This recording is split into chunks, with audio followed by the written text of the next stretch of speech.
Welcome to a play-by-play review. I'm your host Henry, and unfortunately, before I get into recapping Week 9, there are a couple tragic notes in relation to the NFL that I want to go over that happened this past week.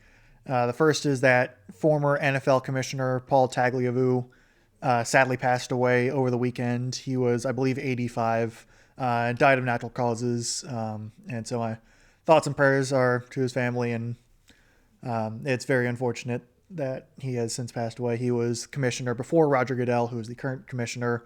Tagliabue stepped away in, I believe, 2006, I think. He was there late 80s, took over after Pete Rozelle, who was the first commissioner in the Super Bowl era. And Tagliabue took over in the mid to late 80s, I believe, and was a major force in the NFL for decades. The other tragic news, which very shocking news as well, is Cowboys defensive player, I believe defensive lineman, Marshawn Kneeland, who even just last Monday night, I'll get to that in a sec, but Marshawn Kneeland died this past week on Thursday morning, where he seems to be that he committed suicide. I know the police are still investigating, but that is what initial reports seem to lead, is that he has since committed suicide. Very awful events. Nealand had, even just last Monday night in the Cowboys game against the Cardinals, he was the one who recovered the blocked punt in that game for a touchdown. The only touchdown the Cowboys scored in that game was by Marshawn Kneeland. So it was terrible, terrible tragedy. And it's if it's terrible. If you or someone you know is struggling with mental illness, because it seems like that from everything that I've seen, Nealand had been dealing with mental health issues for a while, and so it's just if you or someone you know is struggling mentally, do not be afraid to reach out, because the it can't hurt, essentially, and it's just terrible all around. So to move away from darker things and onto brighter notes, week 10 is wrapped up now, and to kind of go into the more normal tone of the episode. This is a week that just kind of reinforced the fact that the NFL this season is absolutely bonkers, and nobody can really predict what's happening like 90% of the time. So the Bengals, the Cowboys, the Chiefs, and the Titans were all on a bye this week. And so it's the usual kind of 4-team bye week that we've kind of had for a good chunk of the season now. And we also returned to having international games, the first of the two in November. We'll get to the game that happened in Berlin in a little bit. But first, we'll go over the first of three primetime games. And just to set the stage, all three primetime games, the Thursday night game, the Sunday night game, and the Monday night game, were all awful. Like, some of the worst football in a good bit. So Thursday was the Las Vegas Raiders going into Denver to take on the Broncos in a divisional matchup. Broncos 7-2, the Raiders 2-6. The Broncos having a really nice season despite some offensive struggles, to say the least. And the offensive struggles was kind of the name of the game in this game. The Raiders scored a touchdown in the first quarter, then never scored anything after that. The Broncos scored a touchdown in the second quarter to make it 7-7, then scored a field goal in the third quarter, and that was it. So the Broncos win by a score of 10-7, and this is one. It was so bad. It was just like it got to a point where it was almost like Schadenfreude, where you're just kind of enjoying the suffering, because it was just miserable to watch. The Broncos didn't have Pat Surtain, and despite that, their defense still was playing insanely well. The Raiders need a new quarterback and probably a new offensive coordinator. Chip Kelly, I don't know why he's still here. It was a very windy game, and it was rough. I think both teams were combined like 6 of 30 or something like that from third down. Maybe not that much, but like they were both awful on third down. So it was just a lot of like just offensive ineptitude. And it's a little worrying for Denver, more so than Vegas, because at this point Vegas is 2-7, and I don't think anyone's expecting them to turn their season around.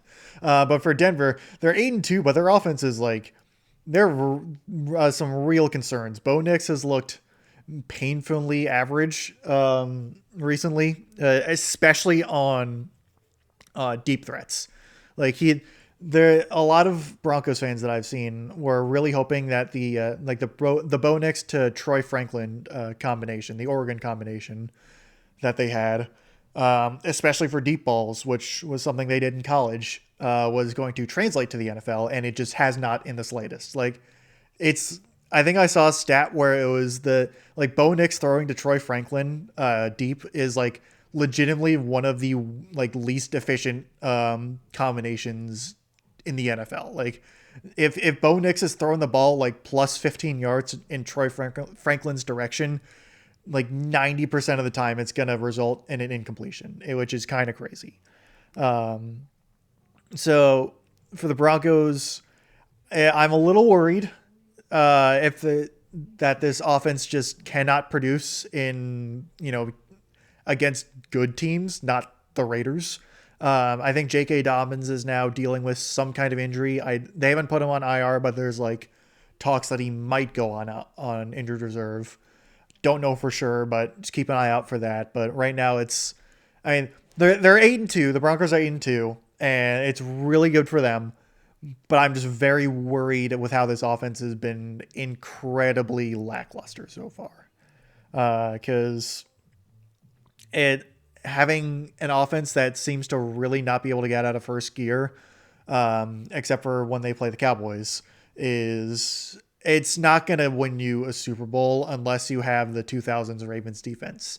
And while I think the Broncos defense is very good, I don't think they're 2000 Ravens in this sense. And then just final thoughts on the Raiders. Geno Smith did go down with an injury in this game.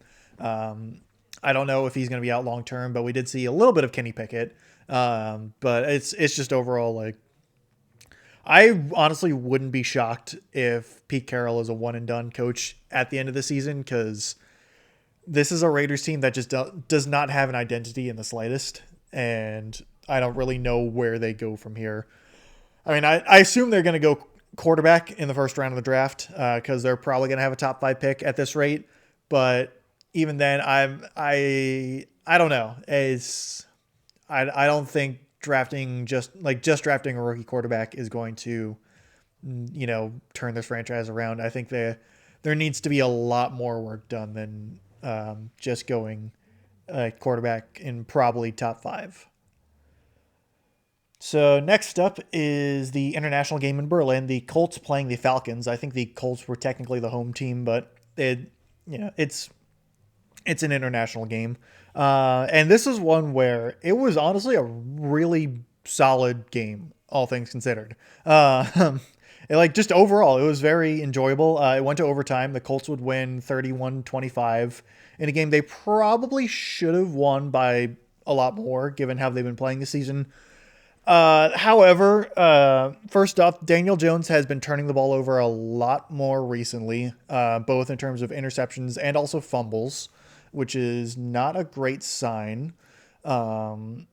However, Jonathan Taylor is quickly bursting his way into MVP status. He went for 244 yards and 3 touchdowns in this game, along with another 60 receiving yards or something like that. This Colts offense runs entirely through Jonathan Taylor, and it's impressive to see how well he's playing. I will also mention Tyler Warren. He is quickly surging into rookie of the year status. Like for me right now, it's between him and Emeka Egbuka. Or as Gronk said at one time on Fox, Emeka Egg Big Boo. And that's all I can hear it now is Egg Big Boo instead of Egbuka. But I love Gronkowski. He's so funny. but anyway, Tyler Warren, the Colts tight end that they drafted in the first round, is also looking incredibly solid, like home run type of pick so far, and like it's just an offense that is thriving really well when Daniel Jones doesn't turn the ball over. Essentially, like if he plays clean football, this offense is really hard to stop. And the Falcons got close. They were playing Daniel Jones well this game. They just couldn't really contain Jonathan Taylor.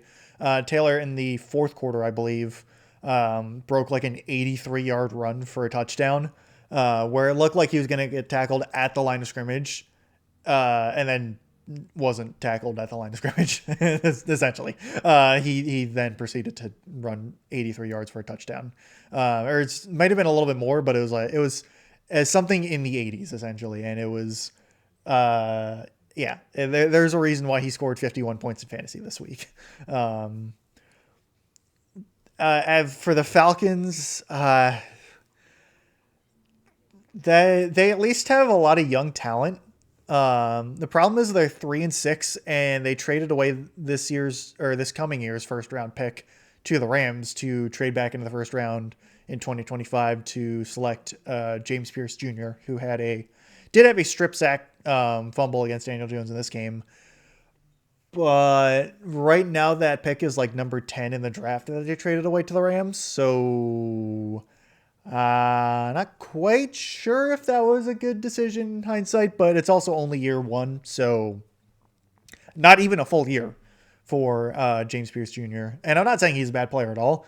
It's just that, when you trade away a future first round pick and it's currently sitting like top 15, top 10, not the best look essentially. And it's just a Falcons team where I have no idea what they are. They sometimes play good games, but they also play bad games as well. And it's like, I have no confidence in like actually watching them, like thinking that they're going to actually go out and compete in a good game. Cause like they could play like they did against Washington where they just completely steamroll them, but they could also play like they did against Carolina where they get shut out 30-0, or lose to Miami, by like multiple scores, which after this week, which I'll get to them in a little bit, maybe Miami's not the worst team in the world anymore, but I don't know. The Falcons confuse me, and I have zero confidence in them going forward. So if they go on a run, good for them. But right now, it's not looking the best. And yeah, as for like last thing on the Colts, they're 8-2, and it's pretty incredible. Despite everything coming into the season, it's very impressive. Yeah, I think that's all I can say about that. So moving into the early afternoon slate, the 1:00 games that happened on Sunday, we'll go with start with the Browns and the Jets. Browns going into MetLife to take on the New York Jets. And this is such a weird game. So the Jets surprisingly won. So they're 2-7 now. The Browns fall to 2-7. Despite this, the Justin Fields had like 54 total passing yards, and almost basically all of them came on a screen pass to Breece Hall, who ran for like 60 yards for a touchdown. It was the Browns basically lost to a team that didn't have a quarterback. The Jets in this game on back-to-back plays, sort of. Basically, the Jets had a kick return for a touchdown, and then the Browns went back on offense after that. They went 3-and-out or something. I don't know. They didn't do anything on offense, basically. They punted away, and on that punt, the Jets then ran the ball back for a touchdown. So it was 2 plays in a row where the Jets, on any level, touched the football, essentially, outside of kicking it. they scored a touchdown on special teams, which was very impressive and kind of carried their offense. Or, yeah, basically, because their offense only scored one touchdown because of that. Or besides that. Brees Hall had a solid game. Justin Fields did not. I mean, he didn't. I don't think he turned the ball over, or he might have, but I think he threw an interception. Now that I think about it, but I think it was only one. But he had. Let me actually go to the box score because I need to see this. So Justin Fields went a total. He threw the ball a total of 11 times for with only 6 completions for a total of 54 yards. He also took 3 sacks for minus 12 yards. So he finished for a total passing yardage number of 42 with 1 touchdown and 1 interception. Yeah, so the Brees Hall screen pass was not 60 yards. It was actually only 42 yards. But because of that, Justin Fields, if you take away the 1 screen pass that he threw to Brees Hall for a touchdown, he finished with a net yardage of 0 and still won the game. And this is with Dillon Gabriel throwing for 2 touchdowns on 120 total yards, getting sacked 6 times from 47 yards. Like, this is like generationally bad football all the way around. Like, it's just comical. Like, how do you, for Cleveland, how do you lose this game? For the Jets, how do you win this game? And I don't know if this is a good thing for the Jets, because now they lose the head-to-head to Cleveland in the draft standings, because the Jets aren't going anywhere in the playoffs. They're clearly looking to mock drafts in 2026, and I think Cleveland is as well at this rate. They're both 2-win teams, and so like looking to draft was like Fernando Mendoza now, or whoever it is the top quarterback. I don't know. It's not good. Kevin Stefanski gave up offensive play calling duties in this game, and it did not work out really at all. It was bad all the way around. I don't know what else I could say. I mean, for Jets fans, congrats on the win. I don't know if it's good in the long term plans, but I mean, hey, a win's a win. Yeah, it was bad. There was some bad football this week. I'll say that. And you know, you look at a game between the Jets and the Browns. It honestly shouldn't surprise you that they played some real bad football. So next up, some bad football, but not in the same sense. The Jacksonville Jaguars going into Houston to take on the Texans. The CJ Stroud-less Texans, as Stroud still rehabbing from a concussion from last week. So Davis Mills got the start once again. And it looked like to start that this game was going to be a runaway for the Jaguars. By the start of the fourth quarter, they were up 29-10. And the Texans offense was basically just doing nothing for most of the game. And the Jags were doing fine enough. They were doing pretty solid, all things considered. They were getting a lot of pressure on the quarterback, but not a lot of sacks. And that's been a thing for the Jaguars for basically this whole season, that they generate a lot of quarterback pressure, but rarely convert it into sacks. It's like the worst like pressure to sack ratio, or whatever you want to call it, by a wide margin. Which in the long run is not great, because QB pressure is good, but if you're not able to get him onto the ground, even a quarterback like Davis Mills can still make plays out of it.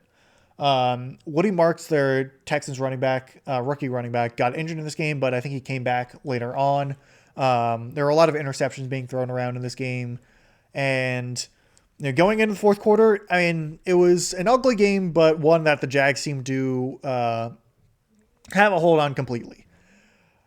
Then the Texans proceeded to score 26 unanswered points and win 36-29. I'm still not sure how this happened.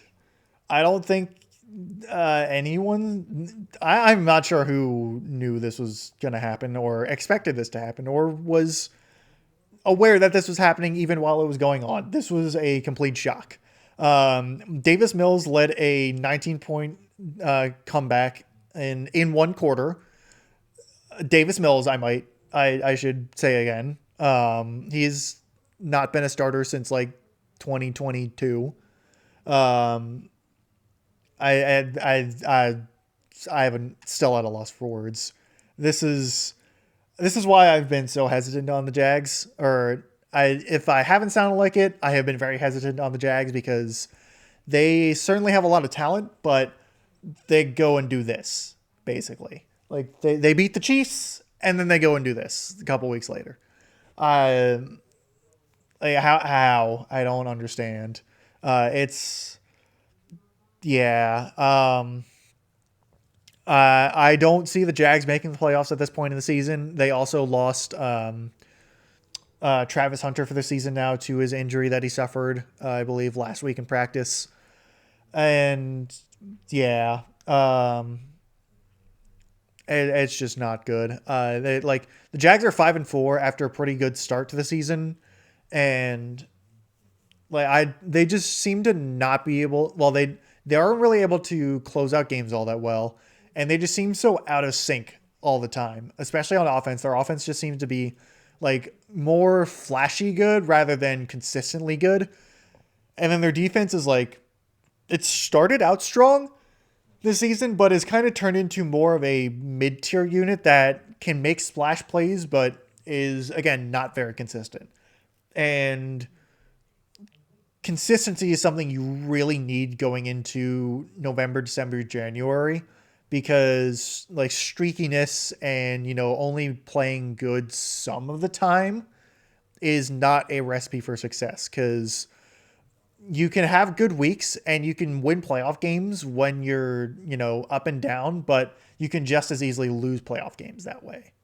And for the Jags, I don't see them stringing together multiple wins in even like in late December, much less January, if they even make it to there.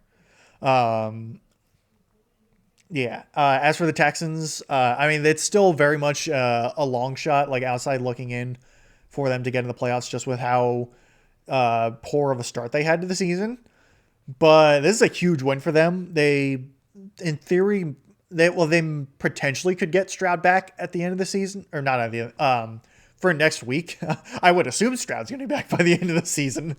But concussions are so like iffy that I don't know if he's going to be back next week or not, but getting a win over a division rival with your backup quarterback to claw your way one step closer to 500 is very big for them. So next up, we're going to go from one AFC divisional matchup to another, though different divisions. We're going to go to the Buffalo Bills going into Miami to take on the Dolphins.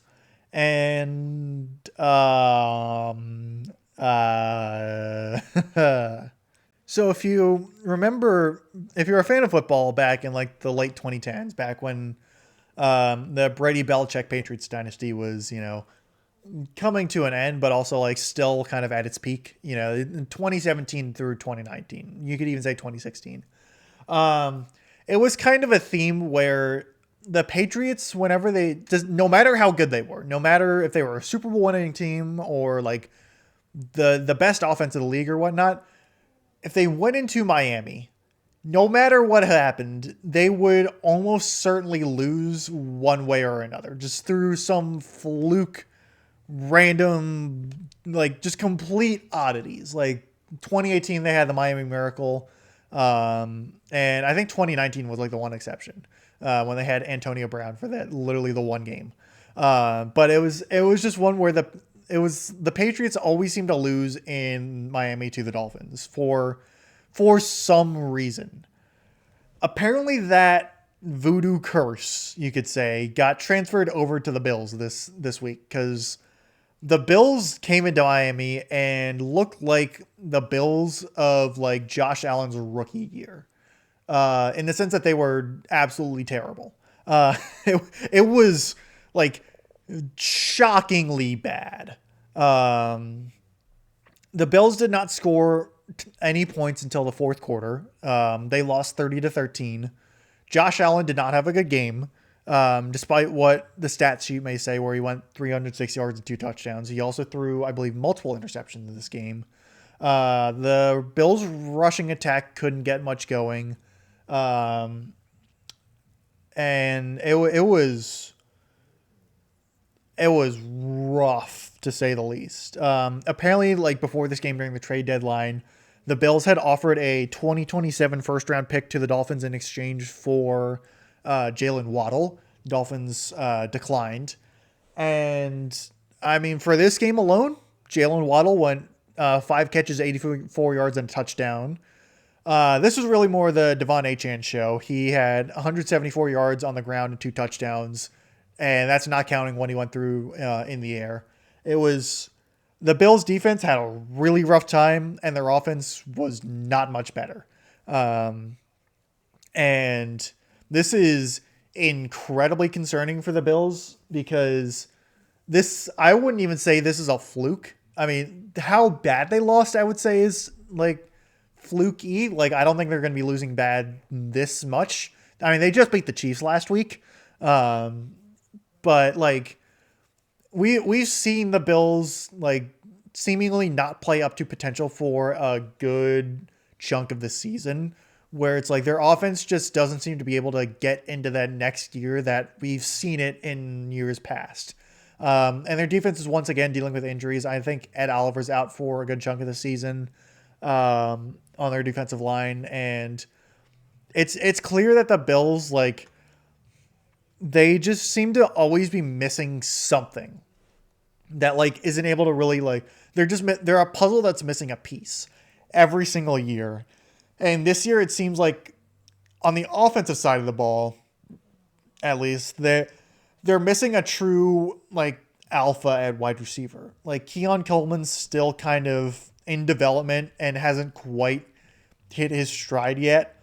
Like Dalton Kincaid and Dawson Knox, more so Kincaid, are definitely filling in a good role at tight end, but they don't have Stephon Diggs anymore essentially, but they don't have they don't have an AJ Brown, they don't have a CeeDee Lamb, they don't have a Justin Jefferson, they don't have a Jamar Chase, they don't have that big like we need to double this guy type of threat on offense at wide receiver that can really make defenses pay attention to the passing game, because right now it's more people are paying attention to Josh Allen and James Cook rather than the skill position core around them. And it's clear that it's starting to kind of affect the Bills in a way where they're not able to test downfield all that much. Like I feel like the passing charts for Josh Allen are a lot more shallow than I think people would want, but they just don't have too many people that can really make be a threat downfield to really open it up. And that can be a big problem because if defenses aren't respecting the deep ball or just anything like past 10, 15 yards, they can, stack the box. They can play a lot more underneath and all that to really take away what it seems that the Bills are starting to lean on. And that's a little worrying. Actually, it's very worrying, but I'm not saying this is end of the road for the Bills or anything like that. I'm not trying to spell disaster for them. I just think that where their offense is at the moment, they're just missing a piece that can make the offense truly elite. They are still 6-3. They're still certainly in the hunt for the playoffs whatsoever, they're just in the hunt for the playoffs. No doubt about that. But this is a really rough loss for them. For the Dolphins, I mean, they've looked slightly better over the last couple weeks. Slightly. They won a couple. And, Devon Achane's been really lighting it up, and Tua hasn't looked horrible. So, I mean, I still think Mike McDaniel's probably gone at the end of the season, but I mean, if they go on a run, they might keep him around. I don't know for sure. I still don't see much out of the Dolphins, but I mean, I think they have a decent chance winning next week. I'll get to the Commanders in a sec, but I don't know for sure. I don't know. They're at least not looking like they did at the start of the season, which there's good for that. So moving on to another AFC East team, the final AFC East team that we can cover this week. The New England Patriots going into Tampa Bay to take on the Buccaneers. And this is a pretty fun game overall. The Patriots would win 28-23 in the game where they just kind of outplayed the Bucks. Wasn't like a key injury or like anything like controversial or anything like that. It was just the Patriots just outplayed the Buccaneers. Drake May had another really solid game. Ramondre Stevenson was not playing in this game due to injury, and Vrabel and the Patriots finally let TreVeyon Henderson cook. He went 14 carries for 147 yards and 2 touchdowns, broke off 2 really big touchdown runs to show off his speed, and hopefully they can finally use him more reliably because, oh my goodness, I don't know why they haven't beforehand. And it's clear that he has a spark that the Patriots could really use in the run game to complement Drake May. So it'll be interesting to see how they go forward with this run game. But it was just for the Patriots overall. They're 8-2 and kind of rolling right now. Drake May looks really good. Their offense overall looks really good. And their defense has been playing solid as well. So this is a very scary team at the moment. And I know a lot of people are not happy because it looks like the Patriots dynasty or the evil empire is back in business. As for the Buccaneers, I mean, it's really unfortunate for them that they had to lose. They're still 6-3, and it's just one of the ones where it's two good teams show up in a game, one team just has to lose. And for the Buccaneers, it was unfortunately them. They're still very clearly missing Bucky Irving, and yeah, it's their offense is just a little limited right now without Bucky Irving and also Mike Evans being done for the season, or at least like 90% of the season. So yeah, they at least have Emeka Egbuka. He had 6 catches for 115 yards in this game. So yeah, I mean, it just so happens to that they had to lose a game that was, close, but I certainly wouldn't count them out in the slightest. I think they still have the inside track for the division, and I would expect to see them in January. So after that, we move from the AFC to the NFC fully. I know the Buccaneers were NFC in that game, but been a lot of AFC teams covered so far. This is a NFC matchup. The New York Giants going into Chicago to take on the Bears. And we had our first snow game, sort of, this year. There were snow flurries in Chicago that wasn't covering, the field wasn't white or anything like that, but there was a little bit of snow. And it seemed to kind of affect the game early where it took both offenses a little while to get going. The Giants started to pick things up toward, the middle of the game, second and third quarters, where they scored most of their points. However, Jackson Dart went down with a concussion in this game. It's, I think, the 4th time already this year that he's been treated for a concussion. I think this is the first time where he's been knocked out fully from a game due to a concussion, which is not good at all. Hopefully that going forward, we don't see that as much because concussions are a terrible thing. I've had a minor one before and it did not feel good. Not playing sports. It was just a little fun fact or a little story time here. I have a basketball hoop out in my driveway, and it's not in one that's anchored to the ground. It's one where you can pour water into the base to keep it steady, I guess, or keep it grounded. And it was back in January, and it was super windy, and the wind blew over the basketball hoop because it just didn't have a lot of weight on it.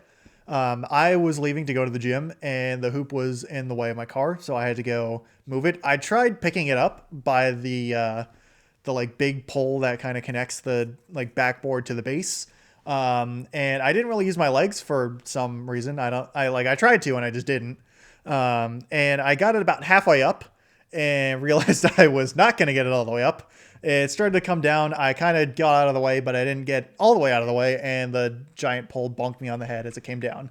And it certainly scrambled my brains for a little bit, which was it was not the most pleasant feeling in the world, I'll say that. So for all the kids out there listening, don't try and lift up a basketball hoop on your own. Get some help because they can hurt if they bonk you on the head. Anyway, tangent over. So after Dart went down in this game, Russell Wilson came back in, and he wasn't great, to say the least. and the Giants would lose 24-20. They actually had another double-digit lead going into the fourth quarter, despite Jackson Dart's injury, and then they proceeded to choke that lead away, which they have done multiple times in this season. And yeah, I mean, it's like, I'm not really faulting them for that because, again, Jackson Dart got injured and Russell Wilson is clearly needs to retire because he's not a good quarterback anymore. But it's still like, it's not a good look when you choke away another multi-score lead in the fourth quarter. And I mean, the Bears didn't look all that good in this game, but they got the win. And Caleb Williams, again, he could be better, but ultimately they got the win, and that's all that matters. The big news that comes out of this game, though, is that Brian Daboll has been fired. He is no longer the head coach of the Giants. Mike Kafka, their offensive coordinator, is now interim head coach. Shane Bowen, their defensive coordinator, their much maligned defensive coordinator, is for some reason still there. And Joe Shane, their general manager, is also still there and currently rumored to be assisting in the next head coaching hire. I don't know why they're keeping him around, but I mean, to be fair, this recent draft class for the Giants actually looks pretty good, but I mean, we've seen some of his poor moves so far, so I don't know for sure. We'll see how that head coaching search goes, to say the least. But yeah, the Giants, who are sitting at 2-8, have fired their head coach.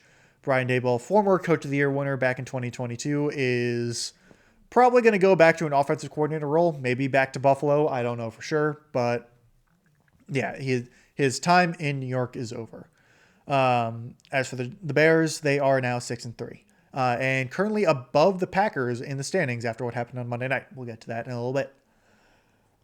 So speaking of NFC North teams, the Baltimore Ravens went into Minnesota to take on the Vikings, and this is one where Lamar Jackson was once again back.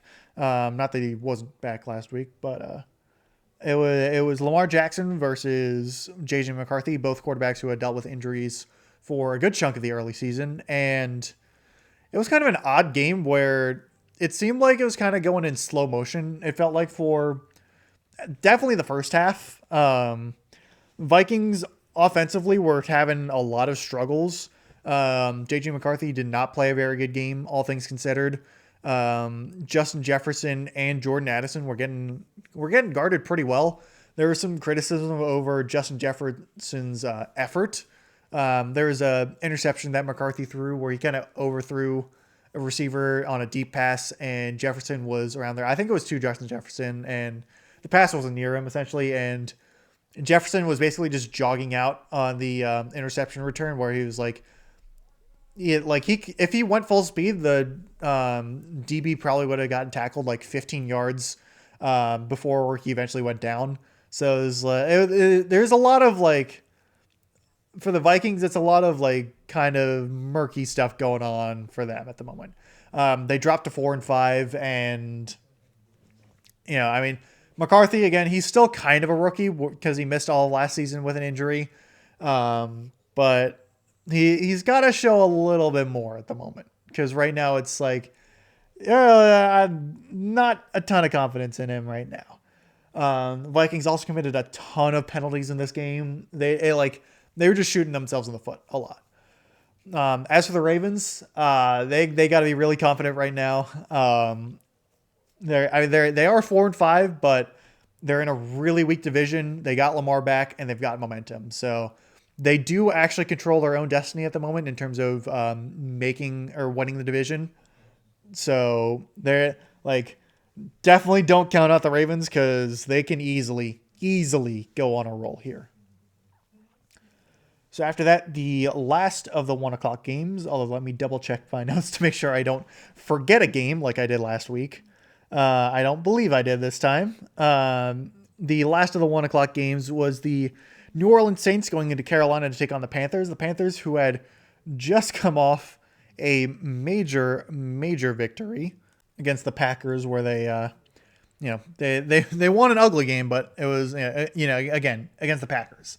And now they're coming or hosting the Saints, who are 1-8 at this point, and starting Tyler Shuck. So, as everyone predicted in this game, the Saints would win 17-7, because somehow I'm again, this is one of the ones where like I have no idea how the Saints won this game. They shut down Rico Dowdle. I think that was like the main reason why they won. Um, and Bryce Young did not have a good game this time around. And Tyler Shuck, he had a pretty solid game, to be honest. 282 yards and 2 touchdowns. He threw a really nice pass to Chris Olave, who made an insane catch for a touchdown. And I mean, it's again, the season's a wash for the Saints because they're 2-8 at this point. But I mean, if Tyler Shuck can play like this and like keep going, they could have something here. I don't know for sure, but because again, it's the Panthers, and it's not like the Panthers are world beaters. Sometimes, I mean, sometimes they are, but sometimes they're not. But I yeah, I mean, he looks solid in this game, and I think that's more than I could say for what the Saints have had. I feel like a lot of times beforehand. Um, yeah, so it was good. Good for the Saints. Um, and I still. This is the one of the ones where like it's a game where I just kind of throw my hands up and just go, sure, why not? Divisional matchups are always, yeah. I mean, Panthers. I don't know how they can go in the division going like shutting out the Falcons 30-0, then losing to the Saints 17-7. I mean, they're still 5-5 and could always sneak into a wild card spot doing something kind of crazy, but I don't know. I don't know about them. I'm still not sold on Bryce Young. I've never been one to like really count him out, but it's like games like this are one where I'm like, yeah, I can kind of believe the haters here because it was not a good game from him. So after that, we'll go on to the West Coast for an AFC West matchup. The Cardinals, Arizona Cardinals, I should say, not to be confused with the St. Louis Cardinals of baseball fame. The Arizona Cardinals played host to the, or not played host, they went into Seattle to take on the Seahawks. And the Cardinals were coming off of that big win against Dallas on Monday night, where it seemed like Jacoby Brissett was the answer to their prayers at quarterback for some reason. And that luster pretty quickly wore off in this game. The Seahawks won 44-22 in the start of the 3-game late window that was all complete blowouts. The Seahawks defense, DeMarcus Lawrence to be specific, had 2 touchdowns in this game on back-to-back drives. DeMarcus Lawrence had 2 fumble recoveries for touchdowns. He also forced one of those fumbles. I think either one or both of them were on quarterback sacks as well. And it was one where by halftime, the Seahawks were up 38-7. So it was like the game was just completely over at that point. Jackson Smith-Njigba is also making a pretty good case for Offensive Rookie of the Year. Or not Rookie of the Year, Offensive Player of the Year. Where, I mean, since we know that MVP is going to be going to a quarterback, I think the Offensive Player of the Year race right now is quite definitively between Jonathan Taylor and Jackson Smith-Njigba. I think it's like if you were to end it right now, people were probably putting like Sam Darnold or maybe Sam Darnold, but also Matthew Stafford or Drake May for MVP because quarterbacks. But I think Jonathan Taylor should be MVP because he's been absolutely insane. And that's not to diminish Jackson Smith-Njigba because he's also been absolutely insane. And this game was no exception. For the Cardinals, literally like the one good guy on their team that like showed up was Trey McBride. He had 9 catches, 127 yards and a touchdown. The Cardinals offense just didn't show up until sort of the second half, but by then it was just kind of garbage time because like again 38-7 at halftime. It was a very dominant win for the Seahawks, and To be honest, they are my favorite in the NFC at this point. And they might be my favorite in football. Like, they might be my top team right now in football because they have a very strong offense and a really good defense right now. So I'm very interested to watch Seattle as this, like, come December, January. So sorry for the yawn. I that kind of displays my feelings about what the next game is. The Lions going into Washington to take on the Commanders. Um, so I'll start off by saying that so the Veterans Day is actually today when I'm recording this on Tuesday. So it's like the Salute to Service. I think it's Salute to Service month that they do because it's November. And Donald Trump, the president of the United States, was present for the game. He was spectating and actually wound up going into the broadcast booth for Fox in the third quarter and it did an interview. But also Kenny Albert and Jonathan Vilma, who were the commentators, they had him call a play in the third quarter, and it was one where it was like a second and goal from like the 8 yard line or something like that for the Commanders, and it was a handoff by Marcus Mariota to, I think it was either Chris Rodriguez or Jeremy McNichols, and Trump's entire play call was just watching the handoff and going, "Here we go, whoa," and that was it. he was so amazed by just a simple inside handoff that went like 2 yards. It was, for me, as someone who was did sports broadcasting in college, and is like wants to try and do that for a career and whatnot, and just likes listening to broadcasting stuff. It was very amusing. That's all I'm going to say on the Trump stuff because this is not a political podcast in the slightest. But it was for me, who is someone who enjoys watching or listening to commentary, like sports commentary, like play-by-play broadcasts and all that. It was very amusing. For the actual game itself, the Lions won handily 44-22, so the exact same score as the Seahawks-Cardinals game. And I mean, you can pretty much take like this, what I had said about the Commanders last week and say for this week.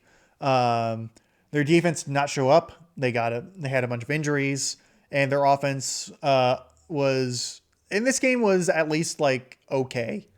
It was not the main issue. It was defense, but also like, so it was both a scheme issue because the scheme was terrible, and also a personnel issue of just having no one left out that's healthy. There were a lot more injuries in this game on both sides of the ball. Trey Amos, the like one good player left for the Commanders on defense. Their rookie second round cornerback, who's having a really solid season, all things considered. He is now done for the season with an injury, which is not surprising at this rate. There was also a rather kind of amusing moment where Daron Payne got ejected after punching Amon-Ra St. Brown. He was doing it in retaliation because Amon-Ra St. Brown punched Daron Payne earlier, right in front of a referee who did not throw a flag at all for some reason. Payne was flagged and then was ejected and is now suspended for week 11 for some reason. Javon Kinlaw was also nearly ejected on the same in the same sequence as Payne's ejection, where Kinlaw shoved a referee who kind of got into him or something. I don't know. It was just an odd sequence where like basically just everything that seemed to go wrong for the Commanders defense did go wrong again. And yeah, I mean, the Lions avenged their playoff loss from last season, but I mean, this is a Commanders team that's just a shell of its former self because of so many injuries. And yeah, the Lions look good. Commanders don't. That's pretty much all I can say. Dan Quinn is going to be taking over play calling duties for the defense now. And which I don't think it's going to suddenly turn this defense into a good unit. I think this defense does not have enough talent that is healthy at the moment. But I think at this point, anything can be better than what Joe Wood's been doing. So yeah, that's all I can say. The last of the 425 games, or the late afternoon slots, was the other NFC West showdown, the Rams at the San Francisco 49ers. And this was yet again another start for Mac Jones. No Brock Purdy once more. This time didn't really help them, though. The 49ers offense just seemed to really struggle early on in the game. And the Rams offense, on the other hand, did not struggle at all. They just kind of popped off. And it wasn't really like a completely dominant, like yardage wise, a dominant performance, but it was just an extremely efficient game from Matthew Stafford. He's had something like 20 touchdowns and no interceptions over the past 3 games. And he's like quickly slotting himself into MVP territory because he's been having a really, really good season right now. Like all he's just been doing is throwing touchdowns pretty much. Like it's impressive. And so the Rams now move to 7-2. The 49ers fall to 6-4. And Rams are also one of my favorites right now for the NFC. They just look really solid overall. Like their defense is playing a lot better, and their offense, like again, Matthew Stafford just looks really, really solid.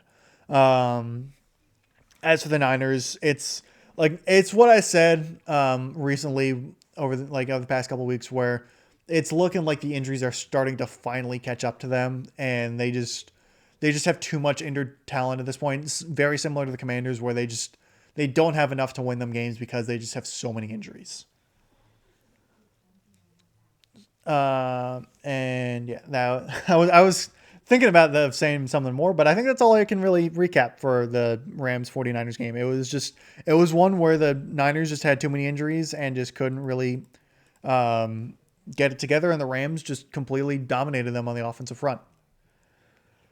So moving on to the Sunday night game, and this was one where the Steelers went into LA to take on the Chargers, and it wound up with a score of 25-10 for a Chargers victory. And this was sadly the best of the 3 primetime games. And it's not saying much because this game was really rough for most of it. It was up until like late in the second quarter. It was the Steelers were up 3-2, and then we're down 5-3 after the Chargers kicked a field goal. But it was just it was just not fun to watch. The Steelers offense just got completely shut down this whole game. Like just completely shut down. Aaron Rodgers had a really bad game, all things considered. They like he was just a non-factor. The Steelers rushing offense was not used nearly enough. Jaylen Warren, like when he was utilized, he was okay and seemed to provide a little bit of a spark. But the Steelers just seemed to go away from him pretty quickly and try to lean on Aaron Rodgers, and it just did not work at all.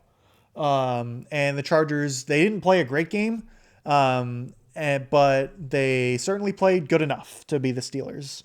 And they're now 7-3, and they kind of righted the ship a little bit. They're obviously still dealing with a lot of injuries on the offensive line, and it's clearly affecting Justin Herbert in the sense of like he's just getting destroyed, like just completely destroyed in the pocket.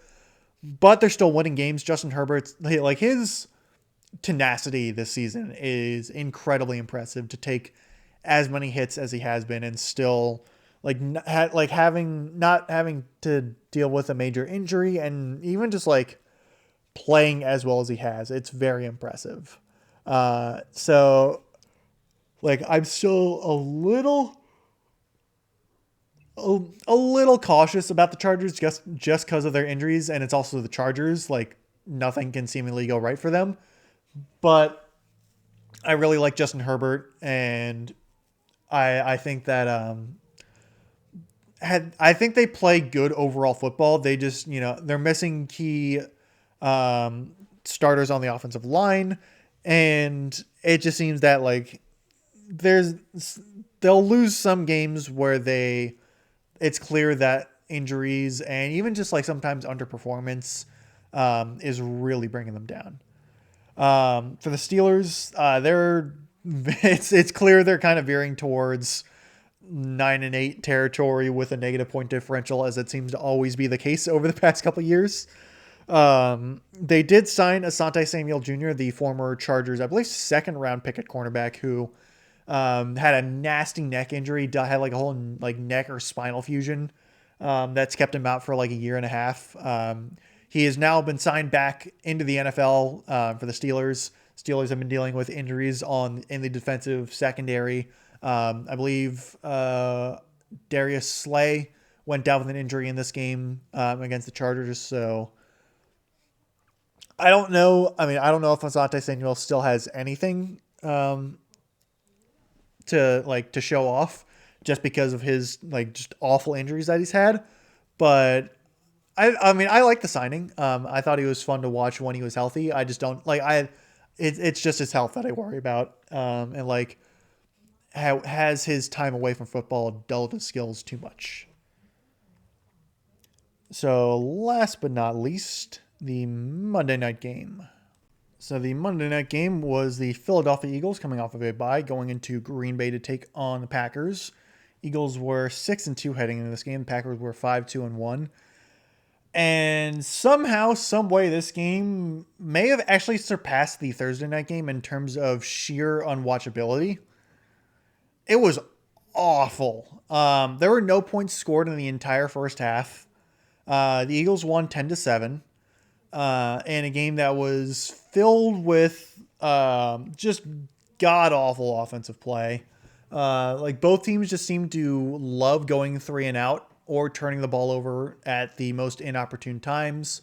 Both offensive coordinators or like the offensive game plans were embarrassing, essentially. It was just pathetic to watch. And how these two teams are as good as they are is beyond me. Well, they have good defenses and their offenses can occasionally do well, but it was just sad. Jordan Love had a really bad game. And like he seemed to never want to throw to his receivers, like especially downfield. It like the Packers just seemed to not want to test the Eagles secondary in the slightest for some reason. Josh Jacobs I mean, he had 74 yards and a touchdown and 21 carries, but it never felt like he was dominating the game flow in the slightest. Saquon also was almost a non-factor in this game. It felt like he ripped off a couple decent runs, but overall it was a pretty bad game from him. AJ Brown was also pretty much a non-factor in this game. Devontae Smith had like the one good play in this game where he caught a big touchdown catch that ultimately proved to be the game winner. But it was bad. Romeo Doubs got injured in this game for Green Bay. And with Tucker Kraft also going down with injury, it's clear that Green Bay was missing some key threats on offense, and that's probably part of it. But Doubs also got injured in the fourth quarter, and they just never threw to him anyway. It was I don't know what was going through the mindset of either Matt LaFleur or Kevin Patullo. There was also another uncalled false start on a tush push that was blatantly obvious. It was bad overall. Some really baffling play calls like towards the end of the game as well, where the Packers they're down 10-7, but they had the ball with I think 2 timeouts and like under 2 minutes left to go. They eventually get to a 4th and 1 on their own like 40-yard line. They were going to go for it anyway, but they instead basically run out of shotgun with Josh Jacobs on like an outside tackle run basically to the right. And it was one that was so predictable and so bland of a play call that the Eagles were literally calling it out. Like as the play was happening, they're like, I know exactly what play this is going to be. You're not going to get it by us. And the Packers just didn't get it by them. It was very, very sad and pathetic and mind-numbing to watch. But then the Eagles after that, they didn't burn the clock down completely. And I guess it was because the Green Bay had 2 timeouts, but it got to a point where there was like 23 seconds left or something like that or like 30 seconds left on a 4th and 8 from like the Packers, where like it was Packers 40-yard line basically, or like 35 or something like that. Um, and the Eagles, it was a 4th and 8, and the Eagles went for it and threw a touchdown, like 30-yard bomb that went incomplete. It was so baffling, and it gave the Packers time to try and get into, try and win the game, or at least tie it up. And the Packers did sort of get into field goal range. It was like a 64-yarder that got attempted, but then it was this weird sequence where the Packers lined up to go for it, but then like the Eagles called timeout or something, and then the Packers went back out in the field to like, because there was like 5 seconds left to go, and they ran a play that basically burned off 3 seconds but didn't get any yardage. And then they sent Brandon McManus back out on the field, who then just completely shanked the kick because the snap was completely botched. It was just so, it was bad. It was really, really bad. The Eagles escaped with a really lucky win. They're 7-2, but I do not have a ton of confidence in them with how their offense is so streaky, and like just really seems week to week that it's outside of the game like last week or 2 weeks ago.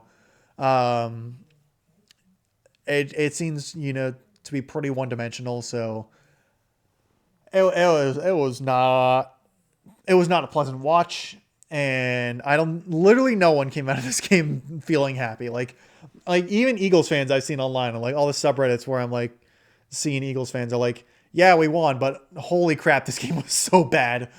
We need to get things fixed. Yeah. As for the Packers, this is a really bad loss, and I really worry about them because it's been like a month plus now of their offense being incredibly anemic. And like they just seem to not be able to score points until the fourth quarter.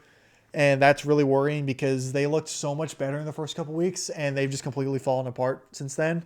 Not to say they're done, but like this is a completely different team compared to the team that demolished Detroit and Washington in weeks 1 and 2. Jordan Love has been pretty mid recently, and yeah, that's not good. I don't know. I'm not confident in the Packers in the slightest. Basically, is my final thoughts on that. So that's week 10. It was a week. I'm not sure if I say it was a good week in terms of football, and that's not counting the tragedies that happened. This is like purely the football aspect of it. I'm not sure if it was a good week. Hopefully week 11 gets some better football, especially for the Commanders. I would like for them to beat Miami. I mean, also, a part of me also doesn't want them to win because they would get a higher draft pick, but I cannot in my right mind root for a loss unless it would be to like guarantee a spot for the number 1 overall pick in like week 18. Then it would be like I'd be okay rooting for a loss. But right now it's like I'm rooting for a win, but I'm not unhappy with the loss. That's kind of where I'm at the moment. So that's that. I'm going to attempt to this weekend actually get out an episode, my Wacky Warships episode. I meant to last weekend, and then I just kind of forgot. I was going to record that Saturday, and then I almost lost my keys. Well, I did lose my keys for a little bit while I was at work. I found them luckily, but it was a whole thing. And then I got home, and then I was tired.